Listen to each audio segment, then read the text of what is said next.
untuk kita sebagai orang percaya dapat memanfaatkannya. Saya akan berbicara tentang kehidupan berkemenangan, victorious Christian living, ya. Kalau kita berbicara tentang kehidupan ini, tentu kita berbicara tentang apa yang Tuhan percayakan kepada kita dalam masa-masa dari sejak kita lahir sampai pada saat kita dewasa seperti sekarang ini.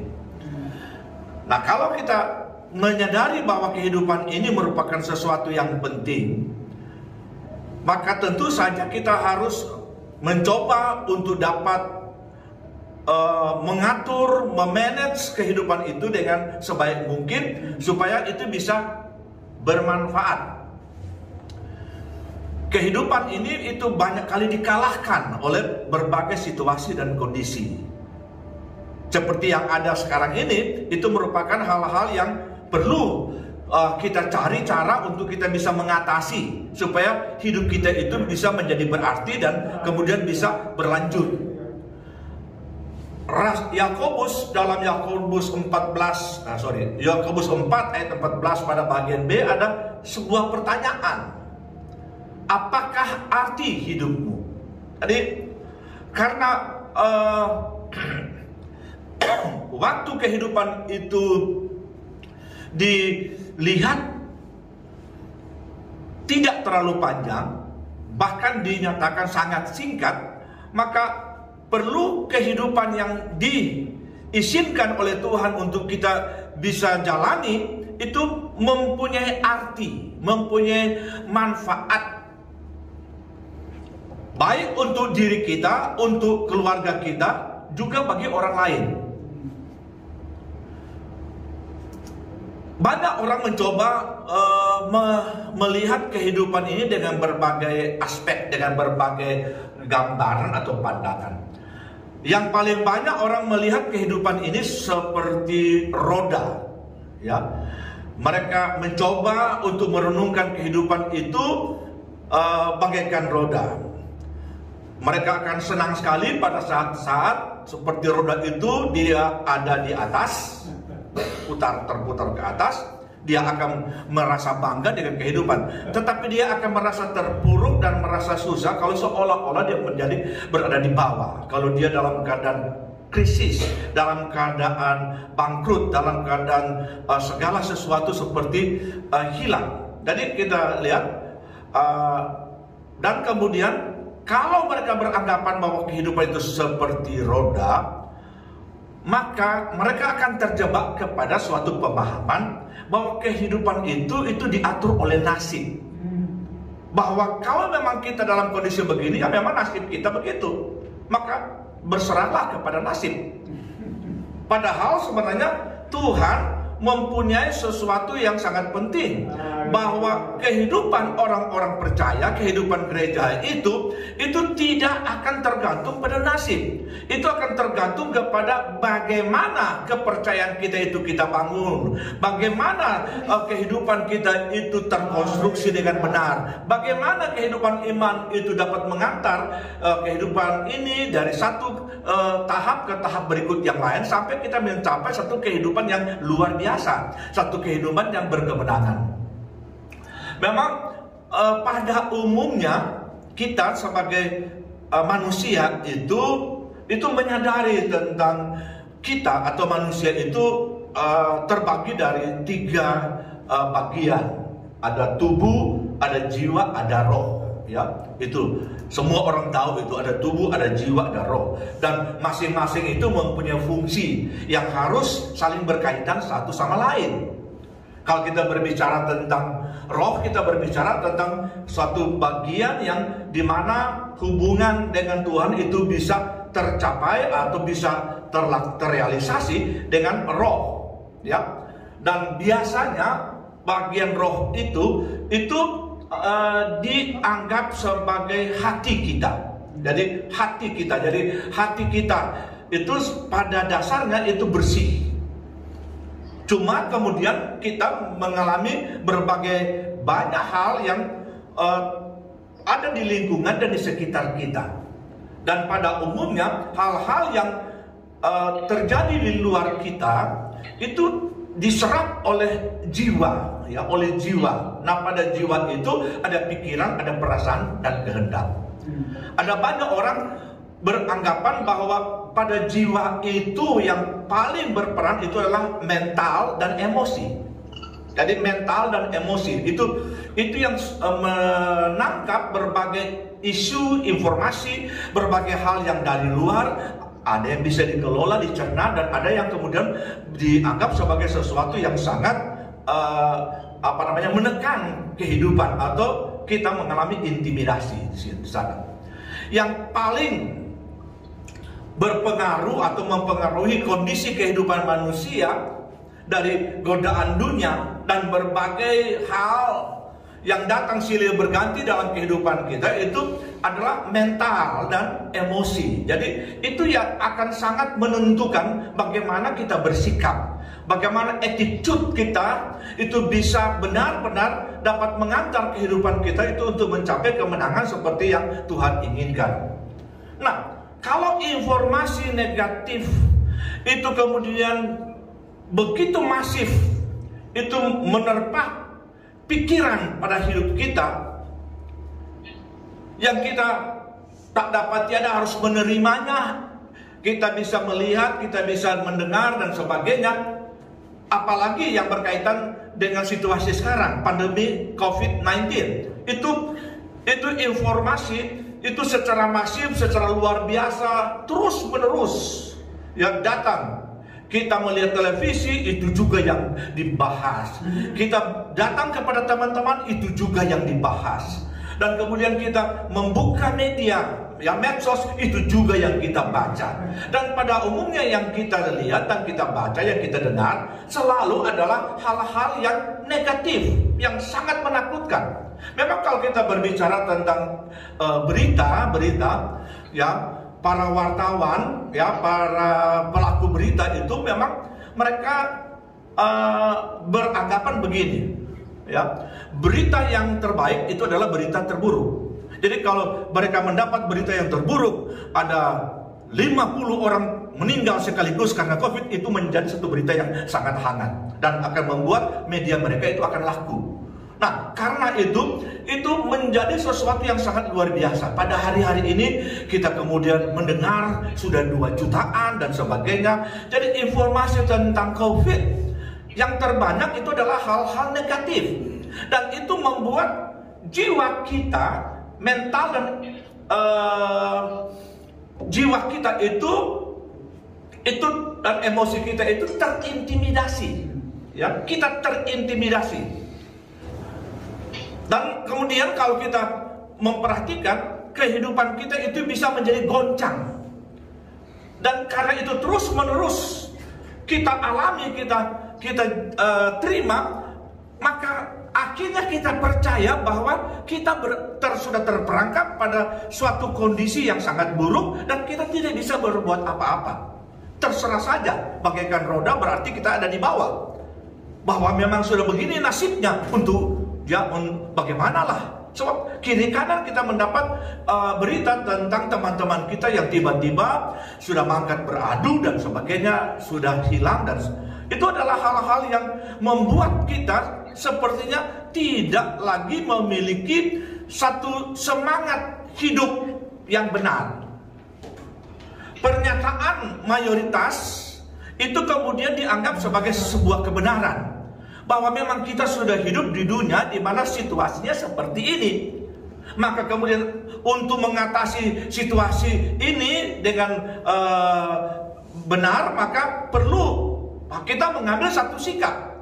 Salah satu keputusan dari pemerintah supaya seolah-olah bisa mengatasi kondisi sekarang itu adalah gereja-gereja ditutup, tempat beribadah itu tidak bisa digunakan lagi, dan itu membuat kita menjadi terganggu.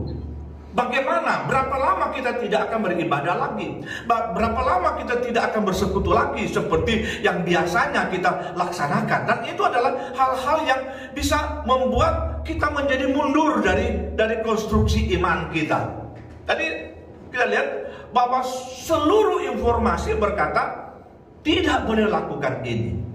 Ya, tidak boleh lakukan. Kalau saya berbicara tentang ibadah itu karena sekarang kita sedang beribadah. Tidak boleh, jangan lakukan itu. Kita ingat peristiwa di Kades Barnea, bangsa Israel itu akan atau sudah waktunya untuk masuk ke kota atau ke tanah Kanaan. Sebelum mereka masuk, Nabi Musa itu kemudian mengutus setiap suku satu orang. Jadi ada 12 utusan sebagai orang yang akan mencari tahu, mendapatkan informasi bagaimana, apakah dan bagaimana situasi yang ada di tanah Kanaan. Dan mereka kemudian 40 hari itu balik ke perkemahan tempat di mana orang-orang Israel itu ada. Dan kalau kita sudah mempelajari bahwa apa yang mereka bawa itu terbagi dalam 2 informasi.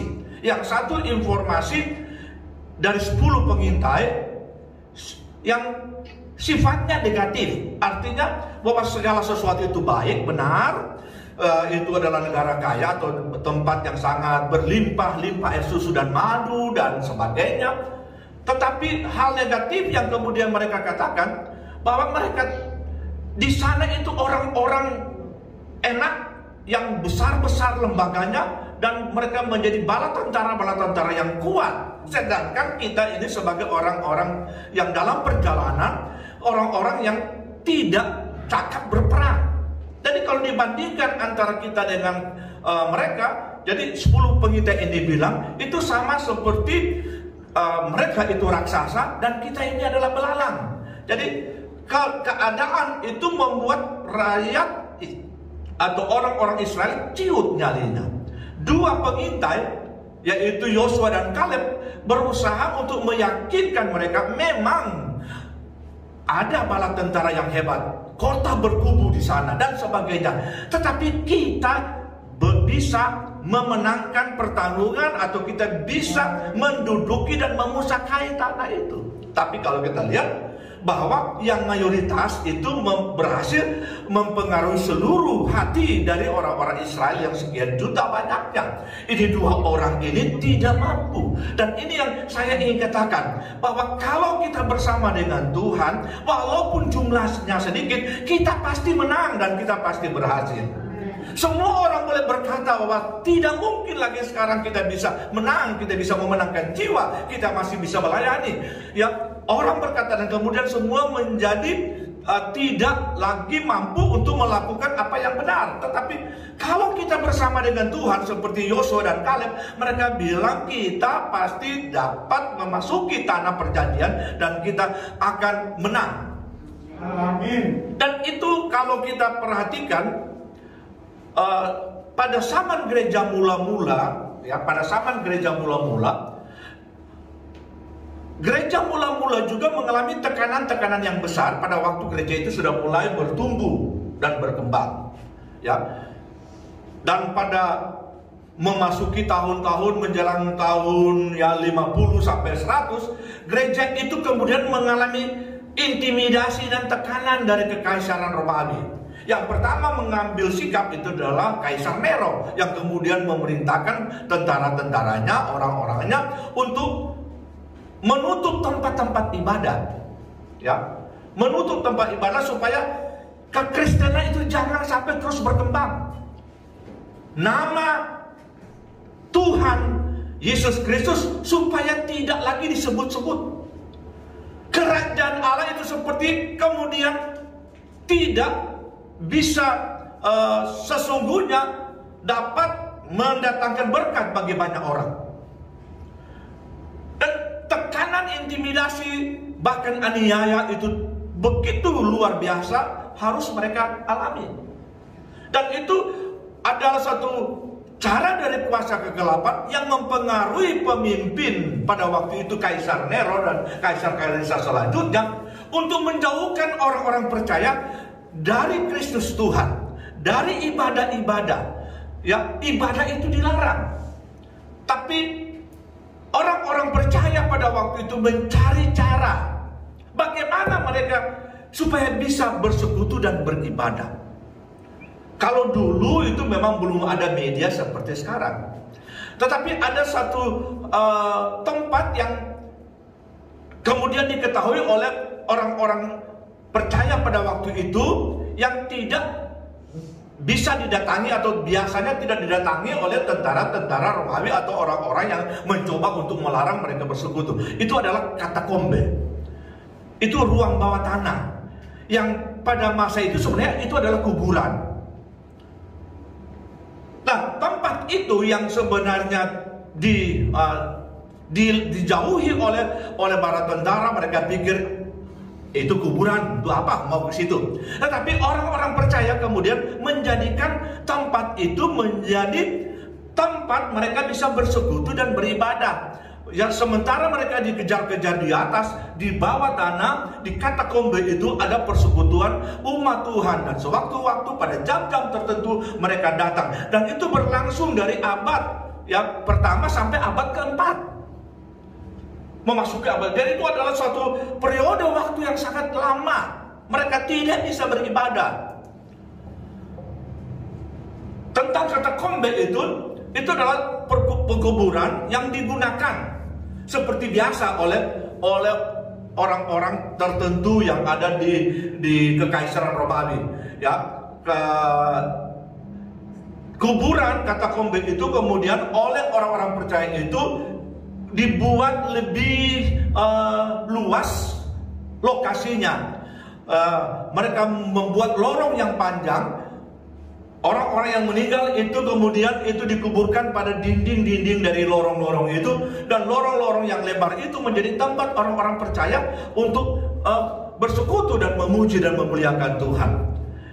Ya, kita melihat tentang bagaimana pada abad-abad permulaan, ya, dari sama-sama Kaisar Romawi, Kaisar Nero, Kaisar Valerianus, dan berbagai kaisar yang seterusnya itu berusaha untuk menghentikan ibadah. Tetapi ternyata bahwa orang-orang percaya yang punya semangat untuk beribadah bisa beribadah dengan cara yang sangat luar biasa. Sekarang kita tidak bisa beribadah menurut ketentuan dari pemerintah, tapi kita bisa menggunakan media ini untuk kita bisa bersekutu. Karena persekutuan yang benar adalah persekutuan di dalam roh, bukan persekutuan secara fisik selalu, tapi persekutuan di dalam roh. Dan kalau kita beribadah, mendengarkan firman Tuhan secara bersama-sama, memuji memuliakan Tuhan seperti sekarang, maka itu adalah satu cara yang harus kita gunakan. Kita tidak melanggar peraturan pemerintah, tapi kita tetap melaksanakan peribadatan kita, doa-doa kita dan sebagainya. Memang yang harus kita perhatikan baik-baik itu supaya kita akan memanfaatkan segala peluang dan kesempatan untuk bisa memuliakan Tuhan, menjadi orang-orang yang menang. Maka mindset kita itu harus dirubah. Mindset itu yang berkaitan dengan mental dan emosi itu, ya, itu harus dirubah. Seperti kalau kita baca dalam Efesus pasal 4 ayat 23 sampai 24, supaya kamu dibaharui di dalam roh dan pikiranmu, dan mengenakan manusia baru yang telah diciptakan menurut kehendak Allah di dalam kebenaran dan kekudusan yang sesungguhnya.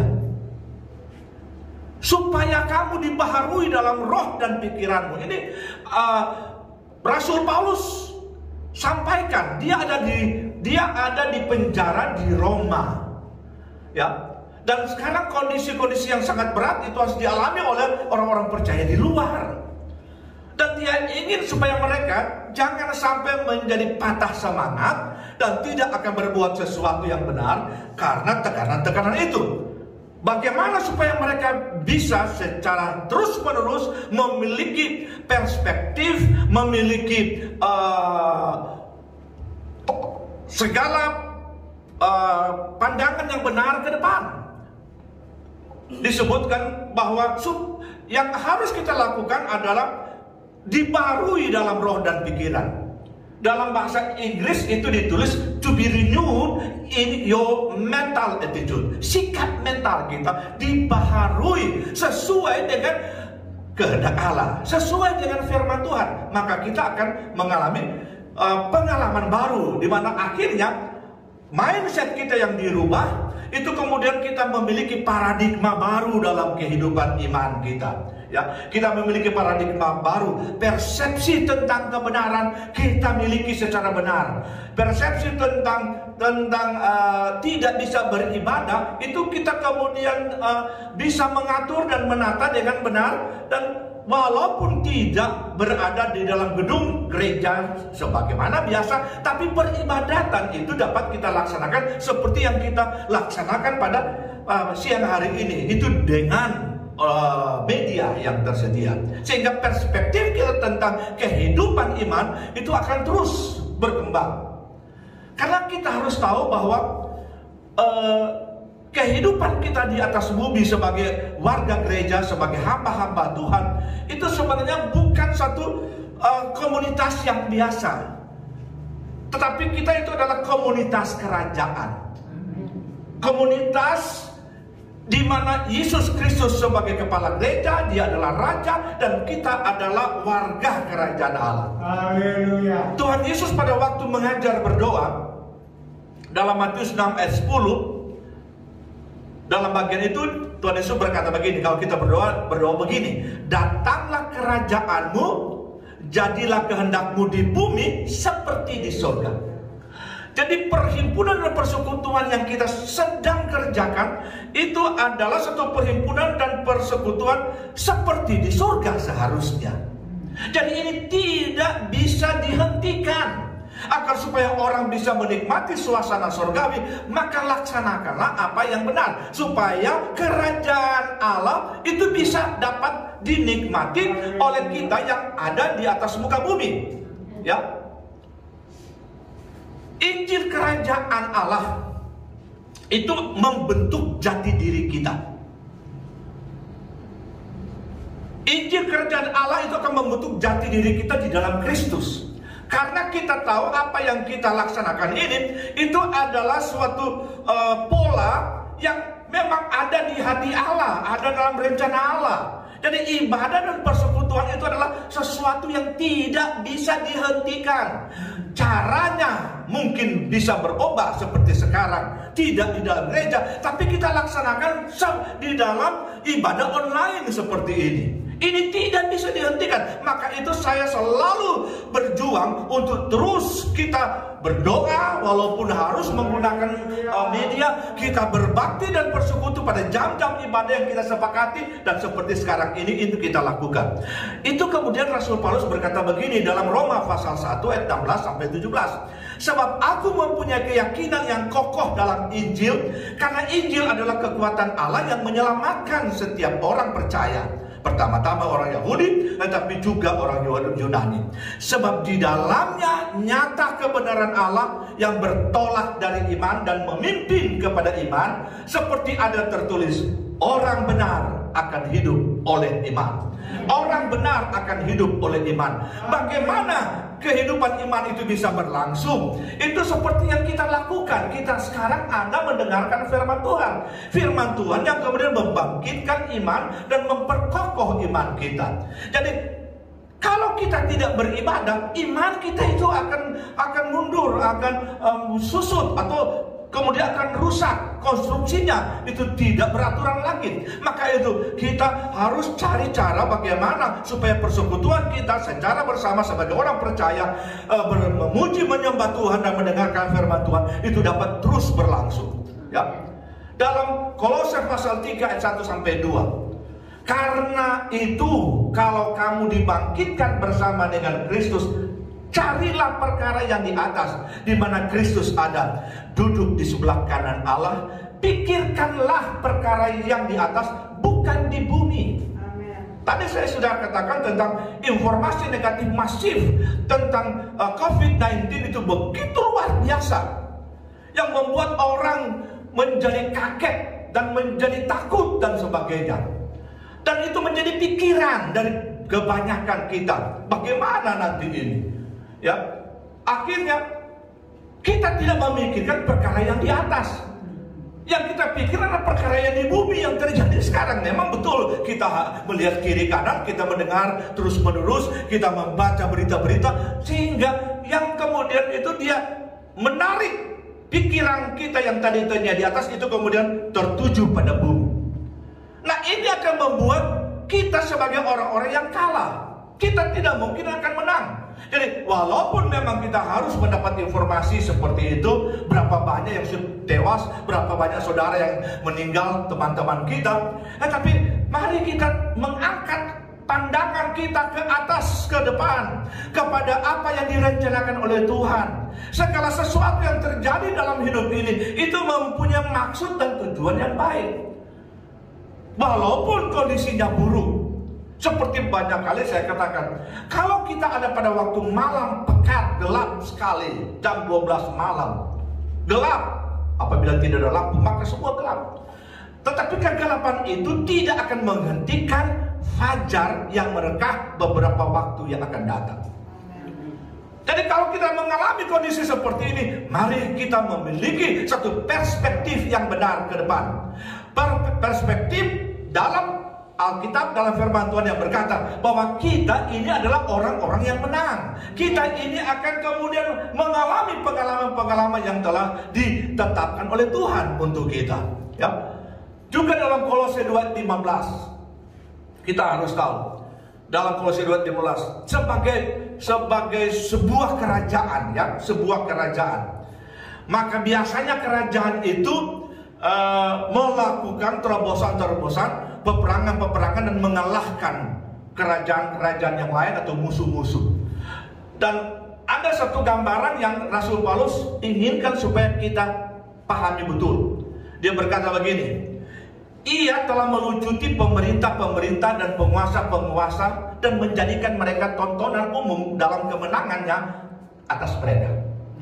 Jadi pada waktu Yesus mati di atas kayu salib, sebenarnya dia telah melucuti semua kekuatan-kekuatan pemerintah-pemerintah angkasa, segala sesuatu yang sangat buruk yang mungkin bisa mempengaruhi pemerintah-pemerintah yang ada di sekitar kita. Lalu kemudian mereka itu menjadi tontonan dalam kemenangannya atas mereka.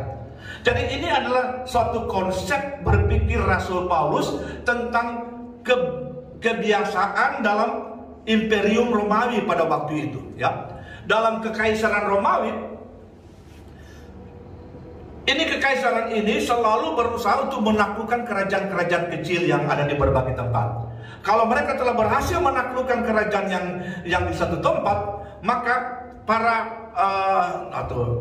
tokoh-tokoh pemerintah, raja dan sebagainya, dan semua pasukan-pasukan yang dianggap sebagai yang berusaha untuk melawan pemerintahan pasukan Romawi itu akan dibawa ke Roma. Lalu kemudian mereka akan diarak berjalan sambil mereka melucuti semua kebanggaan, yang senjata dan sebagainya, atribut-atribut mereka untuk mempermalukan mereka supaya mereka ciut nyalinya, dan kemudian ada di antara mereka mungkin yang akan dihukum mati dan sebagainya. Dan ini adalah satu hal yang kemudian membuat kita memahami apa yang Rasul Paulus ingin katakan, bahwa sebenarnya walaupun mereka seperti hebat kelihatannya, tetapi mereka telah dilucuti oleh kematian Yesus Kristus di atas kayu salib. Maka yang kita harus lakukan adalah mari kita bersorak memuji, menyembah Dia, memuliakan Tuhan kita yang sangat agung. Amin. Pada kesempatan itu, pada waktu itu raja atau kaisar Romawi itu kemudian akan mengutus orangnya atau tim khusus ke negara, ke kerajaan yang sudah ditaklukkan. Dan utusan ini biasanya itu disebut sebagai apostolos. Jadi apostolos, mereka akan masuk ke kerajaan kecil itu, lalu mereka akan merubah semua sistem pemerintahan, dan kemudian gedung-gedung bahkan akan dibangun sama seperti Roma. Jadi mereka bangun sama seperti yang ada di Roma, sehingga pada kerajaan-kerajaan baru itu kemudian gedung-gedung yang menjadi gedung pemerintahan itu sama seperti miniatur dari kota Roma. Ini adalah hal yang sebenarnya Rasul Paulus ingin katakan, bahwa Tuhan itu sedang melakukan karya besar lewat kita sebagai orang percaya. Dengan dia mati di atas kayu salib, dia mengutus kita berada di berbagai tempat untuk menjadikan tempat di mana kita berada sebagai wilayah kerajaan Allah. Sehingga bentuk kerajaan Allah menurut Alkitab itu kemudian harus direalisasikan. Dan tidak mungkin orang-orang yang disebut apostolos itu bisa ditaklukkan dan dikalahkan, karena mereka di backup oleh kekaisaran Romawi. Kita ada di sini, tidak mungkin kita kemudian harus merasa kalah oleh berbagai kondisi dan informasi yang begitu buruk yang kita dengar. Karena kita sebagai orang-orangnya Tuhan, Raja di atas segala raja, kita menjadi apostolos, menjadi orang yang diutus ke dalam dunia untuk kemudian menjadikan dunia ini menjadi bagian dari kerajaan Allah. Maka itu Tuhan Yesus mengajar berdoa tadi, jadilah kehendakmu di bumi seperti di surga. Datanglah kerajaanmu. Mari, di tengah-tengah kondisi yang sangat mengancam seperti ini, mari kita tetap yakin Tuhan akan menggunakan kita sebagai orang-orang yang akan melakukan perkara besar. Dan apostolos itu kemudian memberikan pemahaman kepada semua orang-orang yang ada di kerajaan itu tentang perlunya ada satu himpunan persekutuan orang-orang yang hebat, yang terpilih, yang terpilih, dan mereka itu kemudian akan diberikan kewenangan dan tugas yang besar untuk merancang untuk pembangunan kota, baik dari segi fisik, building, maupun dari segi politik dan kebudayaan. Lalu kemudian mereka terhimpun pada suatu persekutuan, dan persekutuan itu kemudian disebut sebagai eklesia. Persekutuan itu disebut sebagai eklesia. Jadi ini adalah hal-hal yang juga digunakan oleh Tuhan Yesus untuk menyebut kita sebagai gereja, sebagai orang-orang terpilih. Orang terpilih, dan orang terpilih itu bukan orang terpilih biasa, tapi orang yang telah ditebus oleh darah anak domba yang memiliki nilai yang sangat tinggi. Dan kita akan diberikan tanggung jawab dan tugas untuk bisa menjadikan desa, kota, wilayah kita itu sebagai bagian kerajaan Allah, di mana nama Tuhan akan dipuji dan dipermuliakan. Eklesia, kalau kita bicara eklesia yang dikatakan di dalam sistem Romawi pada waktu itu adalah sesuatu kelompok himpunan yang korporat, tidak secara individu. Jadi kalau kita bicara gereja, kita tidak berbicara individu, sama. Eklesia adalah gereja, adalah kehidupan korporat secara bersama-sama. Jadi kalau kemudian tidak bisa beribadah, maka itu sama dengan menghancurkan kehidupan korporat. Jadi dengan berbagai cara memang kuasa kegelapan ingin menghentikan ibadah, karena ibadah itu adalah tanda dari tentang kehidupan korporat. Jadi kita walaupun terpisah secara tempat di sini, tapi ibadah itu masih berlangsung dan kita bersyukur. Maka kita menjadi satu korporat, hidup bersama-sama untuk meraih kemenangan yang telah ditetapkan oleh Tuhan. Ini adalah hal-hal yang kita bisa lihat di dalam Kisah Rasul pasal 2 sampai pasal 4. Itu umat Tuhan bersama-sama dalam satu kehidupan kebersamaan, dan mereka telah memenangkan Yerusalem, mereka memenangkan Yudea, Samaria, bahkan sampai ke ujung bumi. Dan ini adalah hal yang kita ingin supaya itu bisa terjadi sebagai kehidupan yang berkemenangan yang Tuhan inginkan untuk kita alami. Dalam ayat yang terakhir saya bacakan dalam Roma pasal 8 ayat 36 sampai 37. Seperti ada tertulis, oleh karena engkau kami ada dalam bahaya maut sepanjang hari. Kami telah dianggap sebagai domba-domba sembelihan. Tetapi dalam semuanya itu kita lebih daripada orang-orang yang menang oleh Dia yang telah mengasihi kita.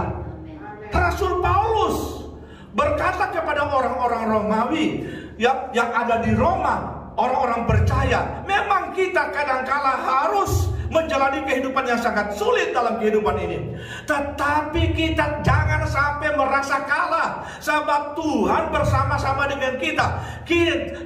Tetapi semuanya itu, dalam semuanya itu kita lebih dari orang-orang yang menang. We are more than conqueror oleh Dia yang mengasihi kita. Tuhan Yesus luar biasa. Jadilah kita sebagai pemenang. Kehidupan kita adalah kehidupan kemenangan.